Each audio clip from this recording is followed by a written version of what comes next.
स्वामी विवेकानंद के जीवन परिचय का 9वां भाग हम लेके आए हैं। सन 1897 में विश्व भर में भारत की आध्यात्मिक संस्कृति का डंका बजाने के बाद स्वामी विवेकानंद भारत लौटे।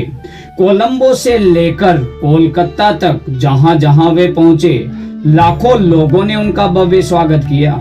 लोग उन्हें केवल एक सन्यासी नहीं बल्कि भारत के आत्म सम्मान का प्रतीक मानने लगे थे। उन्होंने अपने भाषणों में बार बार कहा कि भारत की सबसे बड़ी शक्ति उसकी आध्यात्मिक चेतना है।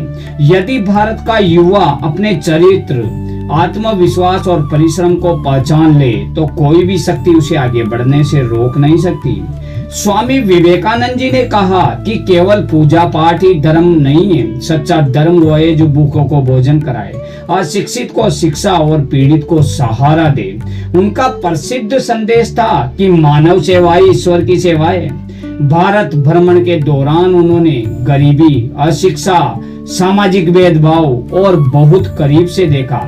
उन्होंने अनुभव किया कि राष्ट्र का उत्थान केवल उपदेशों से नहीं बल्कि संगठित सेवा से होगा। इसी विचार से उन्होंने अपने गुरु की प्रेरणा को आगे बढ़ाते हुए एक ऐसे संगठन की स्थापना की जो आध्यात्मिक और समाज सेवा दोनों को साथ लेकर चले। युवाओं से उन्होंने कहा कि अपने शरीर, मन और बुद्धि को मजबूत बनाओ, डर को अपने जीवन से निकाल दो। उनका विश्वास था कि निर्भीक व्यक्ति ही समाज और राष्ट्र का निर्माण कर सकता है। उन्होंने महिलाओं की शिक्षा और सम्मान पर भी विशेष बल दिया। उनका मानना था कि जिस समाज में महिलाओं का सम्मान नहीं होता वह कभी आगे नहीं बढ़ सकता।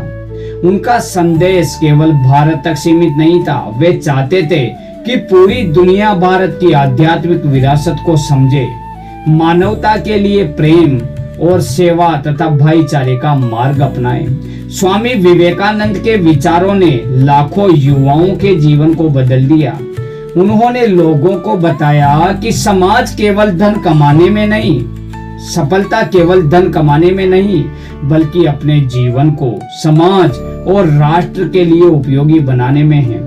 इस भाग से मिलने वाली प्रमुख शिक्षा यही है कि आत्मविश्वास ही सफलता की पहली सीढ़ी है, मानव सेवा ही सबसे बड़ी पूजा है और राष्ट्र निर्माण की शुरुआत चरित्र निर्माण से होती है।